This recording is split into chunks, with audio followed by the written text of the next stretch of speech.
This is our report for today. The challenges of the Fillenials.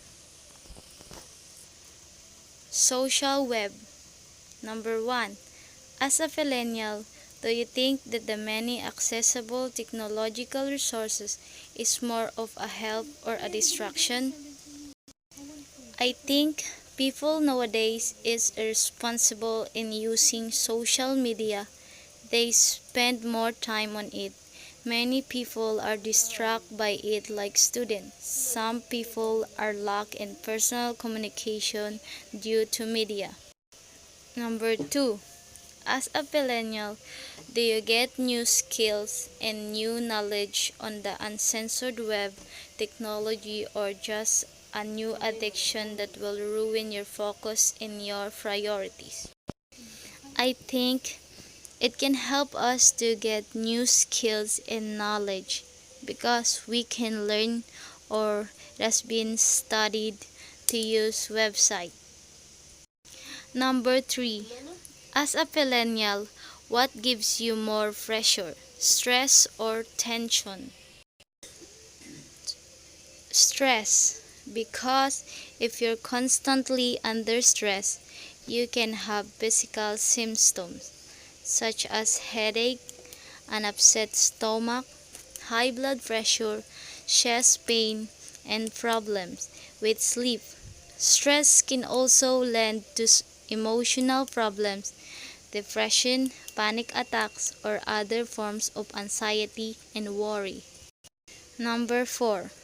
How do you respond on the said pressure, stress, or tension? What's your outlet? This can be positive ways to handle your feelings and to see that things are going to get better. Take care of yourself, try to get plenty of sleep, eat right, exercise, and keep a normal routine. By keeping yourself healthy, you will be better able to handle a thought time. Number 5. Honestly, do you plan ahead or let things go on your way?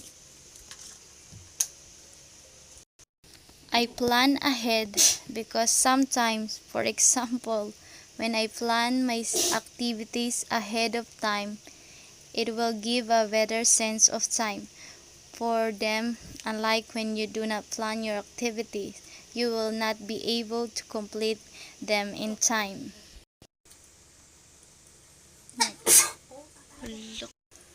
Much has been said about the millennial generation, entitled and impulsive, ambitious yet lazy, classic narcissists who refuse to grow up.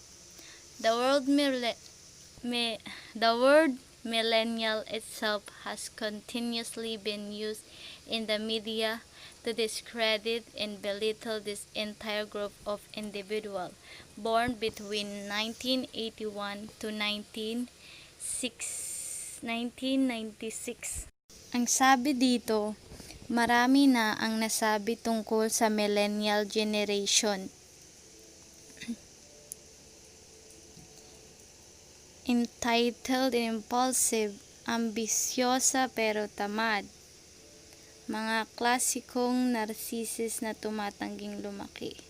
Ang mismong salitang millennial ay patuloy na ginagamit sa media para siraan at maliitin ang kanyang buong grupo ng mga individual na ipinanganak sa pagitan ng 1981 hanggang 1996. Regardless of the negative reputation, millennials, in general, seems to effortlessly attract, the fact remains that they will soon dominate the workforce with a population of 35 million strong. Filipino millennials or Fillenials are ready to shake and reshape the country's economic landscape.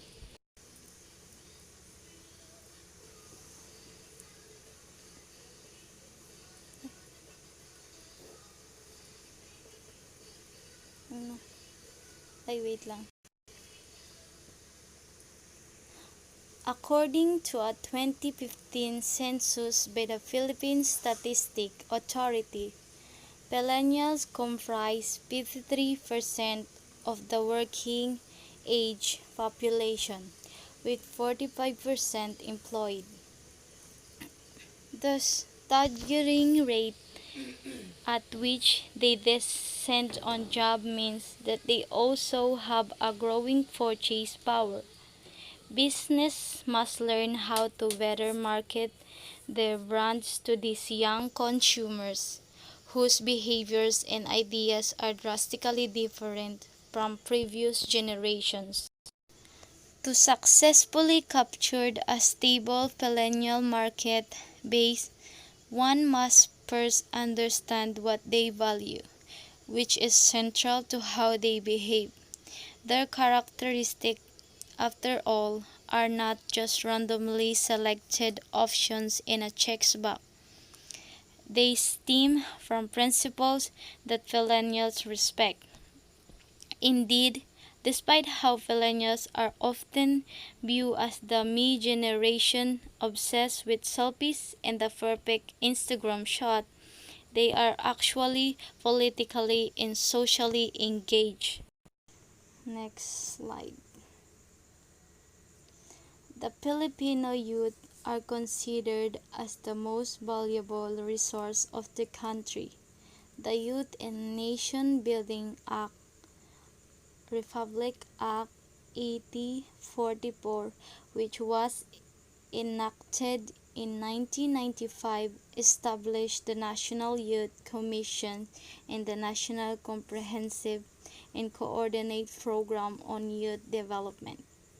This act defined the Filipino youth as those with ages 15-30. Currently, the Philippines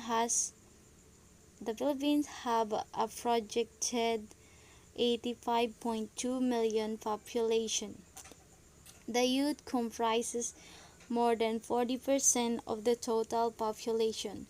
Of this, 21% are enrolled in high school, tertiary and vocational schools. 22% are young peasants. 21% are contractual young workers in the urban areas. 36% are unemployed and out of school, and 4% are working students. Slide number 6. Republic Act number 8044. An act creating the National Youth Commission establishing a national comprehensive and coordinated program on youth development, appropriating funds, therefore and for other purposes. Ang act na ito ay isang batas na lumilikha ng pambansang komisyon ng kabataan, nagtatatag ng isang pambansang komprehensibo at pinag-uunlad ng mga kabataan. Dagdag pa rito, ito ay ang paglalaan ng pondo sa makatuwid at para sa iba pang mga layunin. Be it enacted by the Senate and House of Representatives of the Philippines in Congress assembled. Section 1. This act shall be known as the Youth and Nation Building Act. Section number 2. Policy. The state recognizes its responsibility to enable the youth to fulfill their vital role in nation building and hereby establish the National Comprehensive and Coordinated Program on Youth Development, creates the structure to implement the same and appropriate educate funds to provide support for the program and implementing structure on a continuing, sustained basis. Kinikilala ng Estado ang responsibilidad nito na bigyang daan ang mga kabataan na magampanan ang kanilang mahalagang papel sa pagbuo ng bansa at sa pamamagitan nito ay itinatatag ang pambansang komprehensibo at koordinadong programa sa pagpapaunlad ng kabataan. Dagdag pa rito, ito ay lumilikha ng mga istruktura upang ipatupad ang pareho at pahalagahan ang sapat na pondo upang mabigyan ng suporta para sa programa at pagpapatupad ng istruktura sa isang patuloy na pananatiling batayan. Slide number 7. The state Herbie declares that youth is the critical period in a person's growth and development from the onset of adolescence toward the peak of mature, self-reliant, and responsible adulthood, comprising the considerable sector of the population from the age of 15 to 30 years.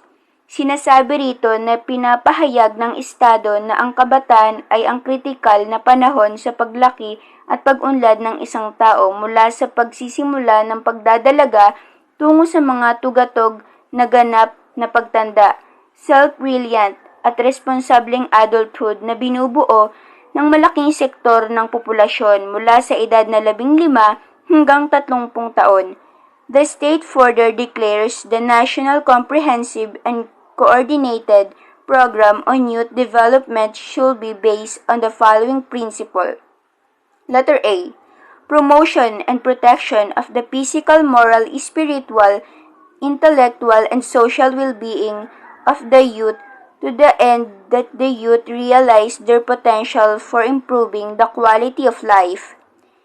Ito ay nangangahulugan ng pagtataguyod ng proteksyon ng pisikal, moral, spiritual, intelektual at panlipunang kapakanan ng kabataan hanggang sa dulo ng matanto ng kabataan ang kanilang potensyal para sa pagpapabuti ng kalidad ng buhay. Letter B. Inculcation in the youth of patriotism, nationalism, and other basic desirable value to infuse in them faith in the Creator, belief in the sanctity of life and dignity of the human person, conviction for the strength and unity of the family and adherence to truth and justice. Pagtatatak sa mga isip ng mga kabataan ang pagkamakabayan, nasyonalismo at iba pang pangunahing kanais-nais na halaga upang matanim sa kanila ang pananampalataya sa lumikha, paniniwala sa mga kabanalan ng buhay at dignidad ng tao, paninindigan para sa lakas at pagkakaisa ng pamilya at pagsunod sa katotohanan at katarungan. Slide number 8, letter C. Encouragement of youth involvement in character buildings and development activities for civic efficiency, stewardships of natural resources, agricultural and industrial productivity, and an understanding of world economic commitment on tariff and trade and participation in structure for policy making and program implementation to reduce the incidence of poverty and accelerate socio-economic developments.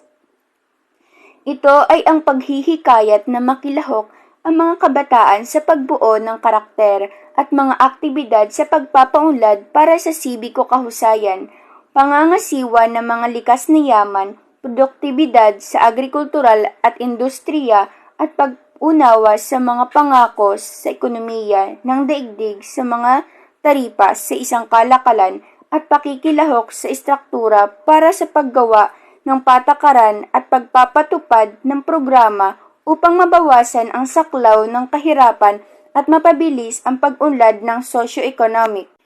Letter D. Mobilization of youth abilities, talent, and skills, and redirecting their creativity, inventive genius, and wellspring of enthusiasm and hope for the freedom of our people from fear, hunger, and justice. Sa letter D, ito ang mobilisasyon ng mga talento at kakayahan ng mga kabataan at pag-redirect ng kanilang pagkamalikhain. Slide number 9, Fact about atypical Fillenials. 83% of Filipino youth are still heavily reliant on their parents for advice as compared to 73% globally. However, Filipino youth believe that 30 is the age at which it stopped being socially acceptable to live with parents 2 years younger than the global average of 32. 22% of Filipino youth have written a negative comment about somebody they know, higher than the Asia-Pacific average of 16%. 61% of Filipino youth feels pressured to portray themselves in the best way possible on social media, higher than the global average of 53%. 1 in 2 Filipino youth say that seeing their friends post on social media can make them feel inadequate. 96% feel that we all have a responsibility to make a positive contribution to the community we live in, higher than the global average 89%. 26% of Filipino youth wants to be remembered as a person who has changed the world. Slide number 10. Getting to know the Fillenials. Millennials are generally the children of baby boomers, which is born on 1946 to 1964, and older Gen X or Gen Zers are born on 1965 to 1976. Fillenials is a term used to denote the Filipino millennials. Ang Fillenials ay ginagamit upang tukoyin ang Filipino millennials. Millennials aka Generation Y or Next Generation are born on 1977 to 1995, the demographic cohort directly following Generation X. Instead of Generation Y, some psychologists thus consider Millennials, including Fillenials, to be part of what is called Generation Me. Kumbaga, imbis na Generation Y, ang direktang sumunod is ang Generation X. Ang ilang mga psychologists ay itinuturing na millennials kabilang ang Fillenials ay bahagi ng tinatawag na Generation Me. Millennials are also labeled as the Boomerang Generation or Peter Pan Generation. Ang mga millennials ay labeled din bilang Boomerang Generation o Peter Pan Generation. Slide number 11. In her book, The Crowded Nest Syndrome, Kathleen Chaputis calls millennials the Peter Pan generation because of their tendency to delay adulthood. Chaputis noted that many of the Peter Pan generation are living with their parents for longer periods than any generation in recent history. Tinawag ni Kathleen ang millennials na Peter Pan generation dahil sa tendency na maantala ang pagiging adulthood. Nabanggit din ni Kathleen na marami sa Peter Pan generation ang nakatira kasama ang kanilang mga magulang ng mas matagal kaysa sa ibang henerasyon sa recent history. Down the road, at Brigham Young University, one study found that today's college students define adulthood as something that is based on personal abilities and characteristics. As opposed to my generation, defined adulthood is based on certain traditional rites of passage. BYU's Dr. Larry Nelson also noted that some millennials may be delaying the transition from childhood to adulthood in an attempt to avoid some mistakes, divorce, career, and unhappiness, etc. that were made by their parents. Natuklasan ng isang pag-aaral na tinukoy ang mga estudyante sa kolehiyo ang adulthood na nakabatay sa personal na kakayahan at katangian. Binanggit din ni Dr. Larry Nelson ng BYU na maaaring naantala ng ilang millennials ang paglipat mula pagkabata tungo sa pag-adulthood para maiwasan ang pagkakamali kagaya ng divorce, career at unhappiness na ginawa ng kanilang mga magulang. Slide number 12. Fillenials are the Filipino millennials. They are most puzzling phenomenon in the generations of humans that have ever come to be. Born at the dawn of a new age between 1980 to 2000, they are the first digital natives.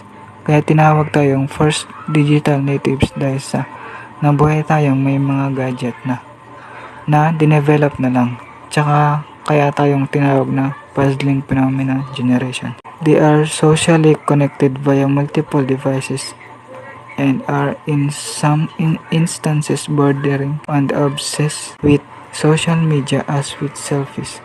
Ang mga ito ay konektado sa lipunan sa pamamagitan ng maraming device at sa ilang pagkakataon ay malapit sa mga nahuhumaling sa media tulad ng sa mga selfie. In the Philippines, 1/3 of population is made up of millennials who are 15 to 35 years old. Slide number 13. Filipino millennials in particular are known to be very active in social media. It has been referred that millennials are digital natives and has grown up amidst social network and changes in the technology. Rappler 2016. Mga Filipino millennials ay very active in social at lumaki tayo sa gitna ng mga social networks at mga pagbabago sa teknolohiya. They are the ones who are highly visible in all media platforms, raising concerns in a lot of socio-political concerns of the country. They are the same generation which gave rise to movements such as the Arab Spring and Wall Street. Putting in the Philippine setting, the millennials are the same group of people who started volunteering during the onslaught of Typhoon Haiyan in the Philippines.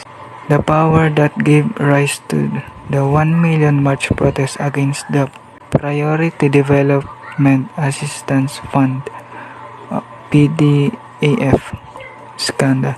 The huge voice opposing former President Ferdinand Marcos Burial at the libingan ng mga bayani. And majority of them were also the same people who elected President Rodrigo Duterte, the Philippines' 16th president. Kumbaga, ang millennials ang lubos na nakikita sa lahat ng platforms.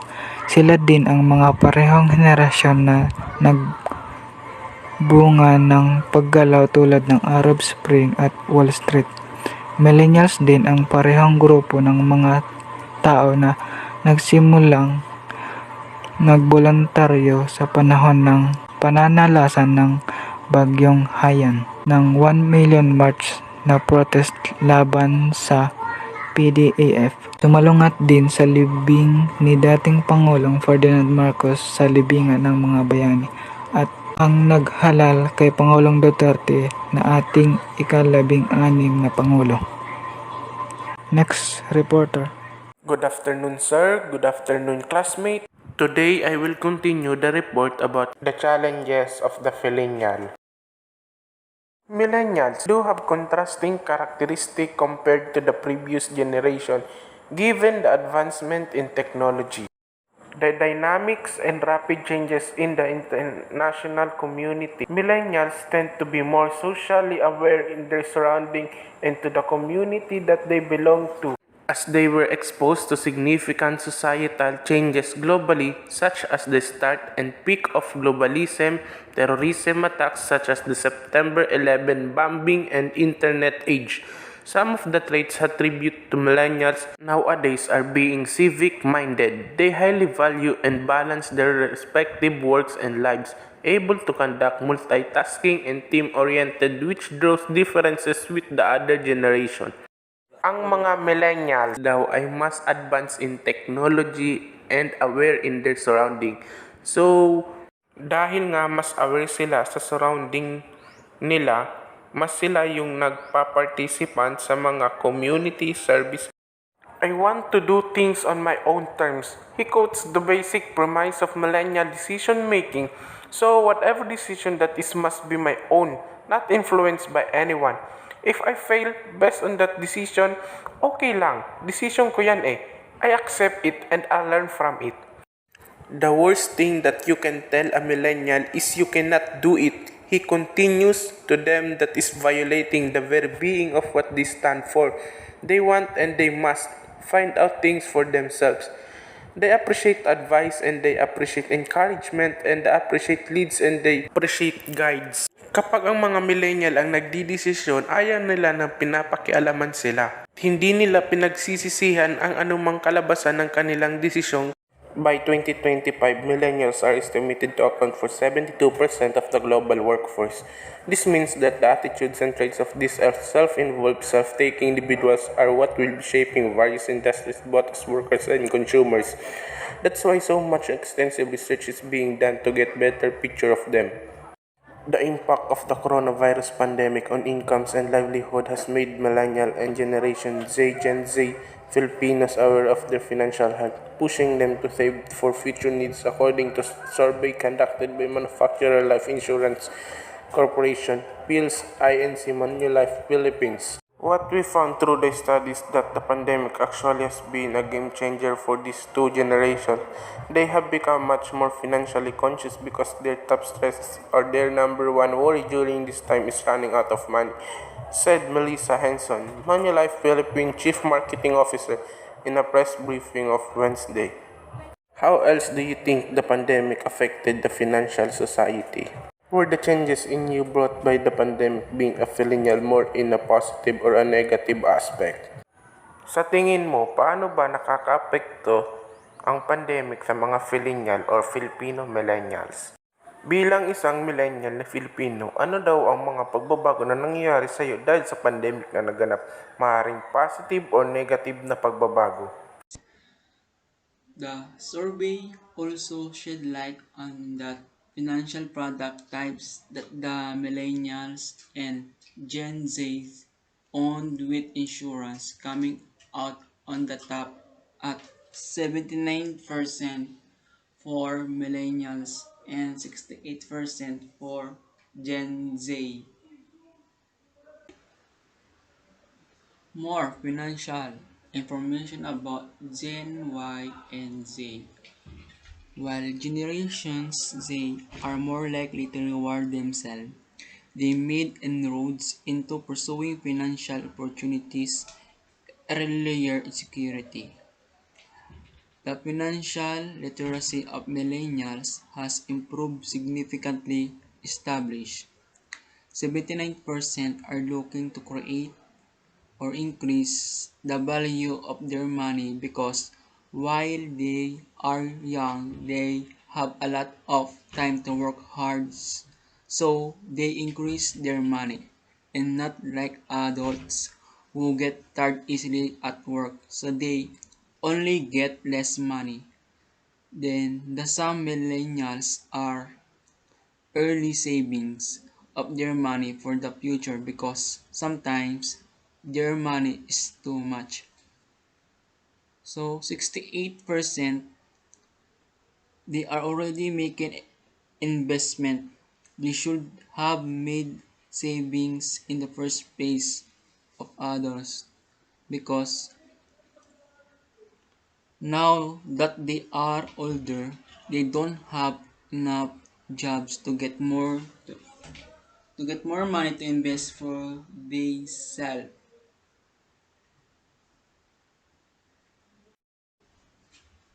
Then Gen Z began saving at the age of 17 and investing at the age of 21. Millennials started saving at 23 years old, investing at 27 years old.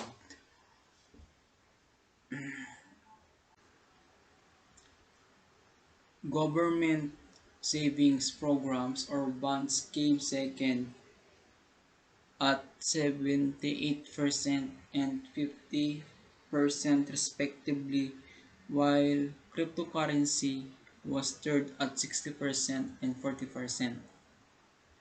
The survey, which covered 200 millennial respondents born from 1981 to 1996 and 300 Gen Z respondents aged 15 to 24 years old, found that these generations prioritize staying healthy and avoiding illness, with the majority of 87% saying they want to save in case something might happen to them.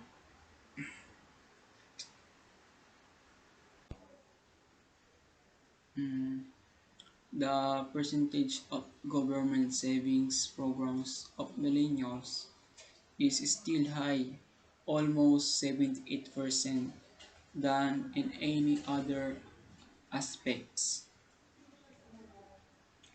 50% respectively government savings program for Gen Z. So, 28% ang gap ng millennials sa savings ng Gen Z. And 60% cryptocurrency for millennials and 40% for Gen Z. As a result, 37 to 40% of millennials have pension retirement plans in comparison to Gen Z's 27%, and UITFS are owned by 29% of Filipino millennials compared to 21% of Gen Z. Popular saving methods include putting away money every pay period or every month, 72%, and following a monthly budget, 75%. About 82% savings they saved so they can pay off their debts that they cannot afford. So every month they pay their debts, and 75% of their monthly budget will be spent on their needs. As we have learned in the past, health concerns lead to greater financial concern. Plus, the economy and its effect on job loss has led them to shift their priorities a little bit and focus on needs rather than wants, said Mrs. Henson.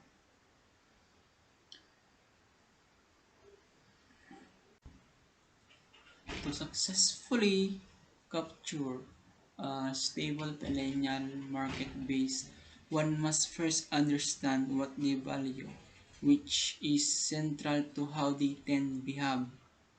Their characteristics, after all, are not just randomly selected opinions in a checkbox. They stem from principle that millennials respect. Indeed, despite how millennials are often viewed as the me generation obsessed with selfies and the perfect Instagram shot, they are actually politically or socially engaged. Gen Z members are more likely to reward themselves, citing declining mental health as a result of toxic social media exposure, and peers are ahead because Generation Z knows more than millennials, because today's millennials, we don't know the old age, are immersed in something so others are ruined because of their deeds. To deal with stress, 84 of all respondents cited sleep as a coping mechanism, with 76% saying they cope by enjoying a proper meal. Interestingly, the survey found that around 25% of Gen Z purchase K-pop merchandise. As a generation born into the digitized world, Gen Z has also made inroads in pursuing financial security earlier, with the average Gen Z starting to save at 17 years old. and starting to invest at 21 years old. Meanwhile, millennials survey starting savings only at 23 years old and investing at 27 years old. Both generations, however, have been growing money, with millennials casting a wider net due to age, experience, and business people because they can accumulate a lot because other millennials are broad-minded and they know how much when they invest money because they can invest it for themselves and in their loved ones. And Generation Z is not able to save much because of their needs, but the others in Generation Z have savings because they have their own livelihood, but the others really have no savings, and not like the millennials who do not have much to spend and can still buy they want to buy that thing.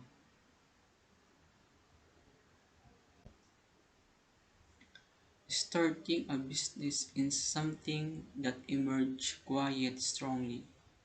The young Filipinos have very entrepreneurial aspiration, said Mrs. Henson. Because of that, they're taking a long-term, well-balanced approach to not just saving but also growing their money to make sure that they can achieve those goals.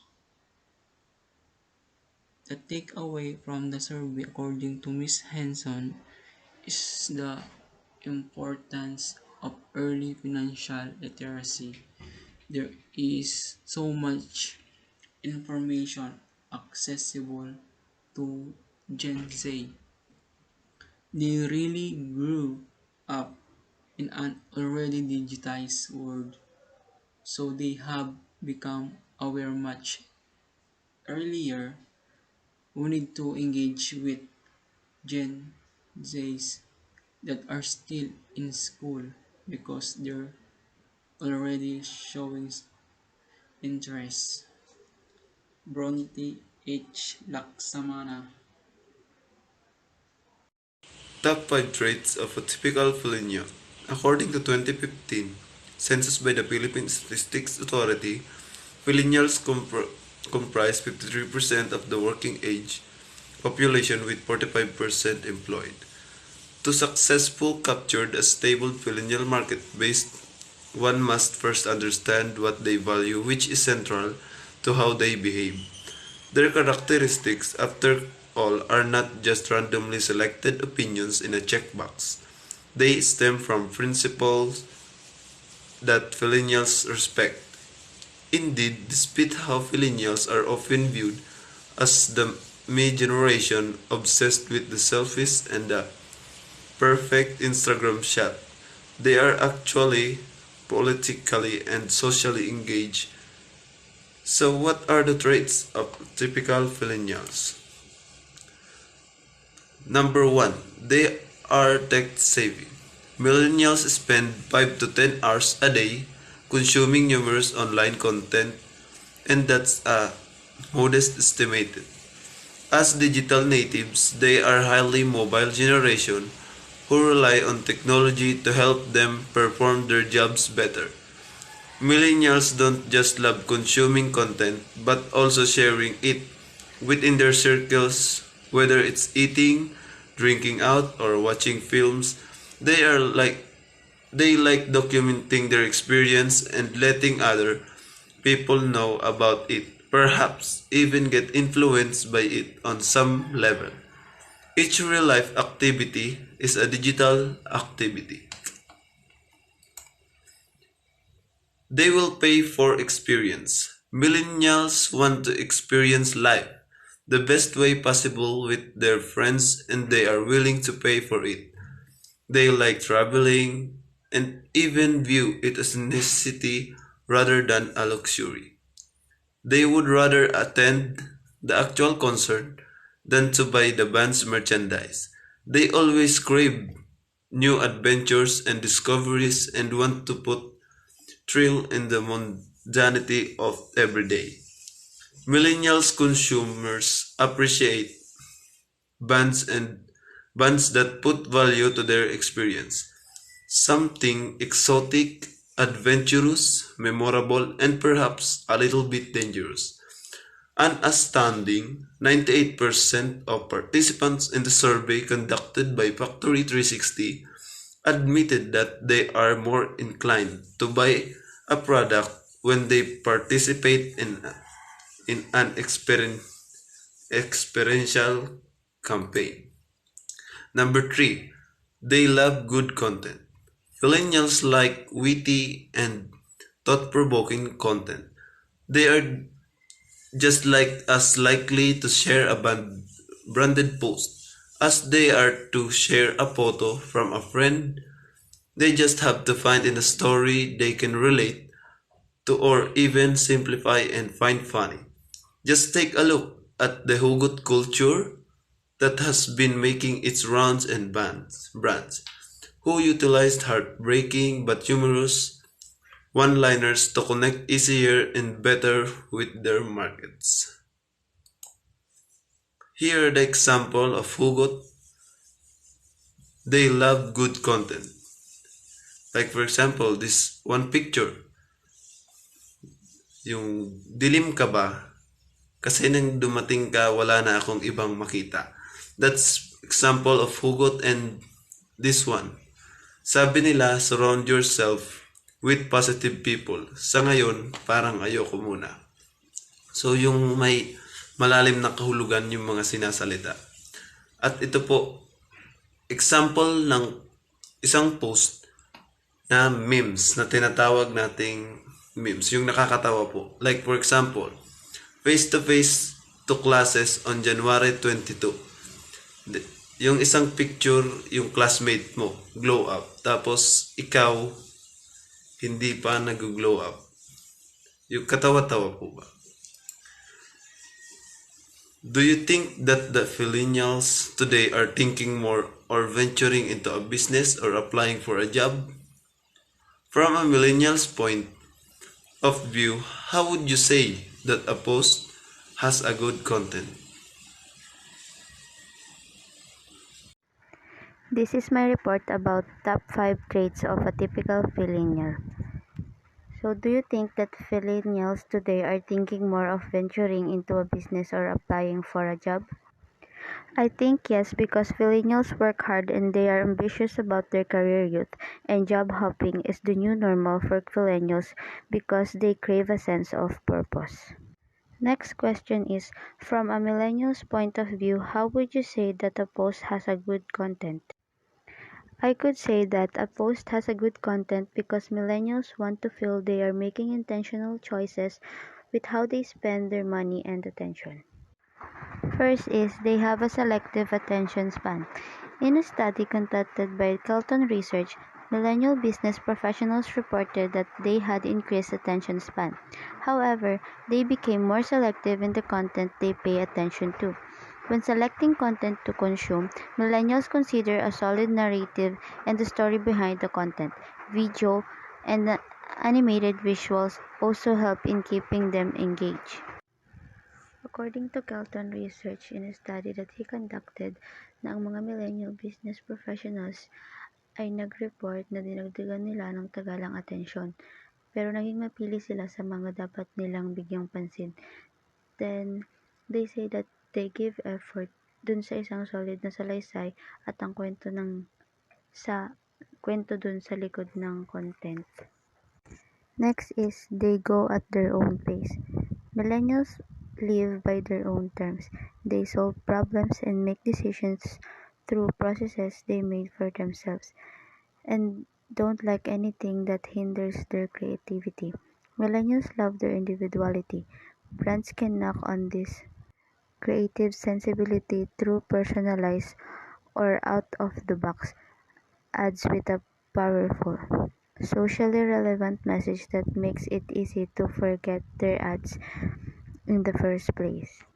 So, yung mga millennials daw ay parang ginagawa nila yung mga kagustuhan nila sa buhay. Then, ginagawa nila yung mga bagay na alam nilang tama, tsaka nireresolbahan nila yung problema na sila lang. At alam nila sa sarili lang sila lang yung makaka-resolve. Next is, what does living life on your own terms mean? The phrase life on your own terms can and will mean different things to each individual. For our purposes, though, we'll define it as the following. Life on your own terms means that the ability to live a life that is meaningful and fulfilling to you. It means being able to enjoy quality time with your family while also having a purpose-filled career that provides financial freedom. It also means having the time, freedom, and flexibility to pursue the things that matter most to you, whether that is travel, volunteering, fitness, or any number of other hobbies or interests. When we started Life on Your Own Terms, we wanted to create a team of people who desire to be more, do more, and live more. We believe that with the right company and the right support system and tools, living life on your own terms is possible. So, life on your own terms, ito yung meron kang kakayahan na mamuhay sa isang buhay na makabuluhan at kasaya-siya para sa iyo at meron kang purpose kaya ka nabubuhay. The last one is, why does living life on your own terms matter? Many people go through life without a purpose or plan. They feel stuck in their jobs, believing that the only way to provide for their family is to work long hours. Some people are so overwhelmed by the bills they have to pay that they have no extra money for the things they truly enjoy. Others are working jobs that they simply don't enjoy, feeling unhappy each and every day. Many moms make the decision to stay at home and raise their children, but they don't feel fulfilled because they aren't using their professional talents and skills. We believe that there is another way. You don't have to stay stuck in a job you hate or work crazy hours in order to keep the lifestyle you desire. Bakit nga ba mahalaga ang pamumuhay sa sarili mong tuntunin? Kasi meron tayo sariling isip or para gawin yung isang bagay na gusto natin. Pero merong mga taong walang plano or wala silang purpose sa buhay. Like pumasok sila sa isang sitwasyon na parang hindi naman sila sigurado. Kaya ginagawa nila ito para sa pamilya nila kasi wala silang choice. Ganun. Kahit alam nila sa sarili nila na hindi naman silang masaya dun sa ginagawa nila. Yun lang po. Thank you. Slide 39. Why Fillenials differ the way think. Consumer surveys indicate that people between the ages of 23 and 38 have different goals than those of their parents. Financial security and peace of mind remain priorities, but things like a steady job and home ownership aren't as important to millennials as to earlier generations. Instead, emotional needs rank higher on millennials' list than do material needs. For example, over a third, 36% of millennial survey respondents state feeling happy as a goal, and 30% say it's essential to have the freedom to focus on individual wishes and needs. Nakafocus sa sariling hangad at pangangailangan. Ang ibig sabihin nun, marketers trying to reach this age group, which makes up about a quarter of the current global population, need to understand the differences between this generation and the ones before it. It's challenging to craft a marketing message if you don't know your audience. Slide 40. Most millennials came of age around the time of the global economic recession that began in 2007. Their known financial discord most of their adult lives, so millennials feel that they deal with different challenges than their parents did. It's important to understand those challenges when marketing to millennials who might want to buy a home or drive a nice car but feel like that's out of their reach. Messaging must mesh with their mindset, and millennials are far less concerned with material possessions. Instead, they're focused on concrete, practical, and lasting ways to boost their happiness, and that are their loved ones, not in physical goods that might give them short-lived pleasure. Messaging should thus appeal to emotion, as emotional success is a more honest from success to millennials. Almost half, 47% of millennials believe their dreams is different from their parents because social norms have changed.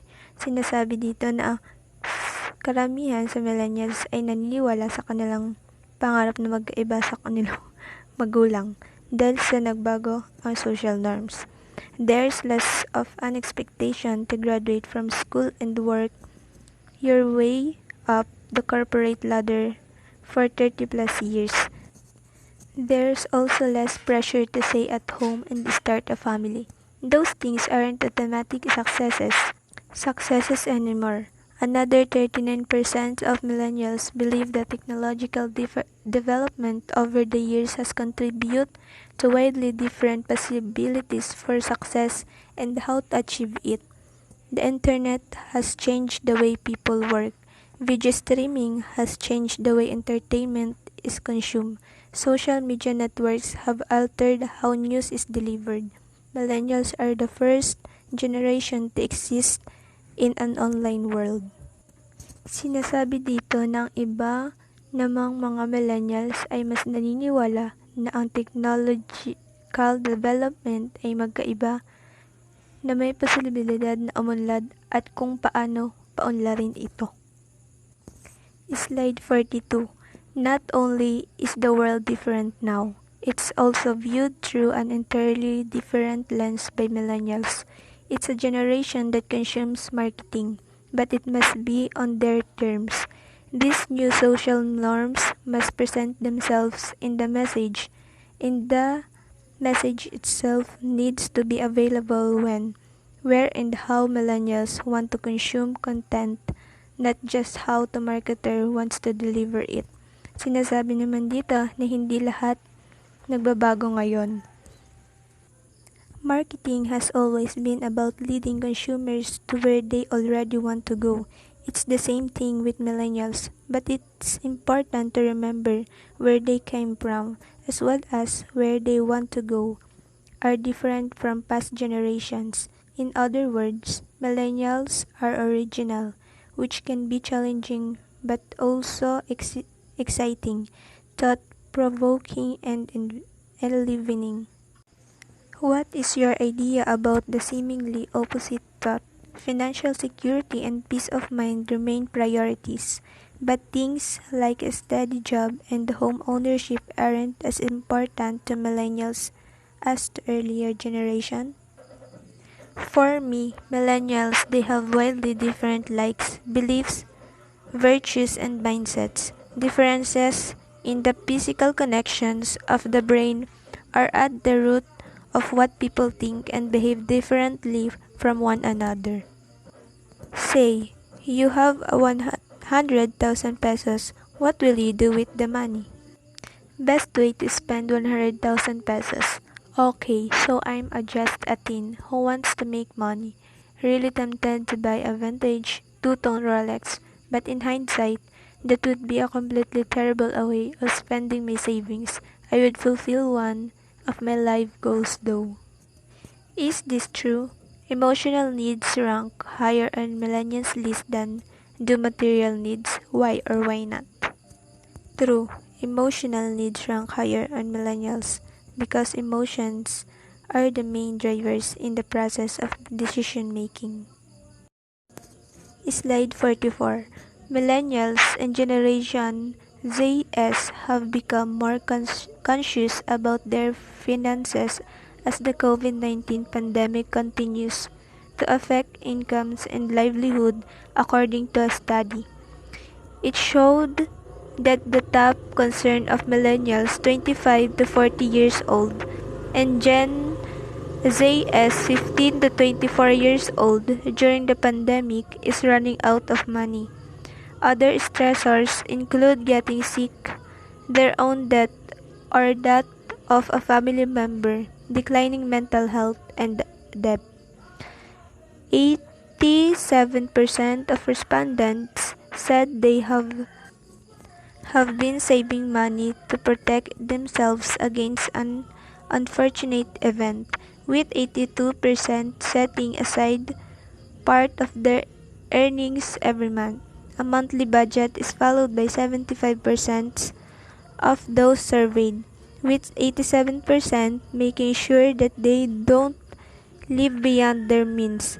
On the other hand, 77% said they prioritize spending more on needs than wants as the Challenges of a typical Fillenial. For this fraction of Filipino millennials, the study said that 65% reported that concerns about the welfare of their family contribute a lot of their feelings of stress, followed by their physical health, 54%, their long-term financial future, 53%, their day-to-day finances, 51%, and their job career prospects, 47%. Further, 41% of Filipino millennials admitted that they missed paying or have been unable to pay a bill or fixed payments in the last 6 months, compared to just 29% of millennials globally. Do you have already have future plans? How do you go along with it? Are you saving for your future plans? How many percent do you allot of with your future plans?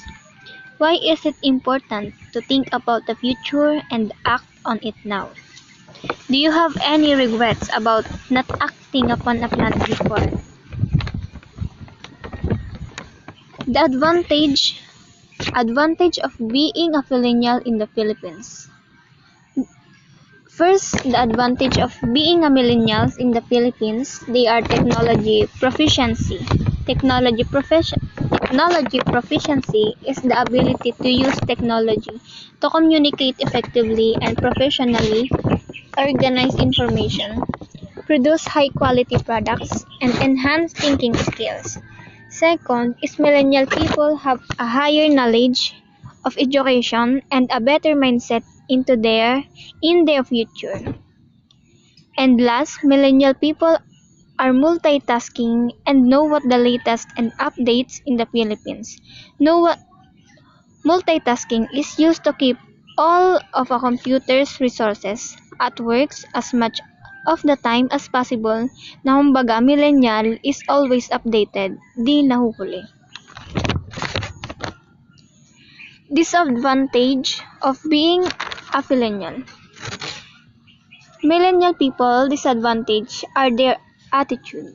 They are too liberated that sometimes they forget to be nice and proper in some circumstances. According to the dictionary, liberation is being set free or a release from social stereotyping. Number 2, millennial now are too aggressive. Masyadong agresibo, parang mga active. 3. The Filipino youth who are called millennials sometimes are too stubborn. Minsan, hindi na nakikinig sa sinasabi ng iba. Mga matigas na ang ulo, they think na they have their own world or they make their own world. 4. Filipino millennials are very engaged in using gadget and modern technology. Na minsan, iniisip ninda na without modern technology, they become nothing. They think that their life is the technology. Sa technology na lang umiikot ang mundo nila. Advantage and disadvantage of being a millennial in the Philippines. Filipino who are called millennial is those who updated in social media or very dependent on modern technology. They are good at copying or following what is the latest in social media. Some Filipino millennials are spending more luxury things that thinking about what is important than what is not important to their needs. These millennials are more involved with the issue of what is going on in the Philippines and know more about what is the true in politics. They are not ignorant people compared to before. You can communicate with them with their best knowledge in every issue that the Philippines have now. The latest news on what is in demand now up to the newest technology that will be released. When it comes to Philippines entertainment, they spend more time reading or watching it on TV and YouTube. They are good at copying or following what is the latest in social media. Kumbaga, sunod sa uso. Some Filipino millennials are spending more luxury things than thinking about what is important than what is not important to their needs. Bili lang sila ng bili without thinking kung ano talaga yung dapat nilang bilhin. Millennial peoples are those shop online and make their time more interesting and useful. There are also millennial people who work online while staying in their house and do their obligation as a housewife. These women are the millennials with the purpose to help their husband in terms of financial stability. Even if they stayed at home, they still think about how they can spend their time to make an income by using the internet and social media. For being a millennial, you can too old or too young, even a child can be called a millennial. It depends on how a person carries himself and shows the world how they can be a part of the millennial Philippines. This is how they know that they can be updated on using modern technology and be smart too on carrying themselves. Children can also be millennial. They know how, when and where to use some modern technology and gadgets by themselves. They can also communicate well and properly to old and share some ideas of what they know around them. Children now are more talented compared to before. They can easily relate to any topics that they can hear and they are fast learners. They are not ignorant people compared to before. Parang they already know everything, even without asking. There is no age for being a millennial. You can too old or young, and even a child can be called a millennial. Wala sa edad, you can too be a millennial too. Millennial kids also have their own talent and skills. They can easily learn how to use some gadgets on their own. Watching YouTube and video games are one of their favorite things to do at home. They can easily understand what their parents taught them. Now at this modern technology, being a millennial is what we follow and what we need to be. An example of this is a parenting a millennial kid. If your children are millennials, you need to be one of them so that you also know what your children like and what they're doing on their table. Millennials parents must know what should be the top priority of their children. Their education, their attitude, their capabilities, their talent, and the skills of their children should be their top priorities. They should support their children's skills and be guided in what is wrong and what is important to their children's future.